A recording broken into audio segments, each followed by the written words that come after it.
va faire un nouveau point complet avec Fanny Wegscheider qui nous a rejoint. Fanny, donc élection vraiment hors norme, comme on le dit depuis plusieurs heures maintenant sur BFM TV. Que va-t-il se passer dans les prochaines heures, dans les prochains jours? Faisons d'ailleurs un point sur la situation là, au moment où on se parle. Oui, exactement. On va voir à l'heure actuelle le nombre de ces fameux grands électeurs remportés. Résultat forcément pas encore définitif, provisoire pour les deux candidats. Puisque vous le savez, il faut, pour être élu président, obtenir plus de 270 grands électeurs dans le pays. Eh bien, Joe Biden, pour l'instant, observe une légère avance avec 238 grands électeurs contre 213 pour Donald Trump. Ça, c'est la situation actuelle. Mais rien de définitif, je le disais, puisque des dépouillements sont toujours en cours. Et c'est ça un peu le nerf de la guerre dans cette élection un peu particulière aux États-Unis, puisque selon les comptages, il y a encore quelques minutes de CNN ou encore du New York Times, eh bien, c'est évidemment évolutif. Regardez ces chiffres dans ces trois États clés qui font partie de ces swing states, ces États pivots qui peuvent changer de vote.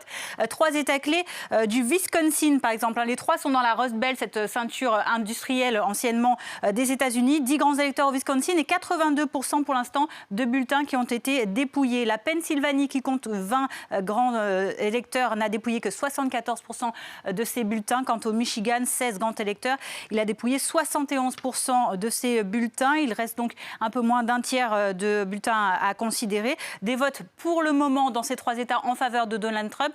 Donald Trump qui avait remporté ces trois États en 2016. Il s'agit de tous les votes confondus. La différence avec 2016, c'est que ce sont des votes beaucoup à distance qu'il faut maintenant prendre en compte. Oui, on le doit forcément à la pandémie. Beaucoup d'électeurs n'ont pas souhaité ou n'ont pas pu se rendre aux urnes. C'est donc très important de souligner cette masse de votes qui reste à compter.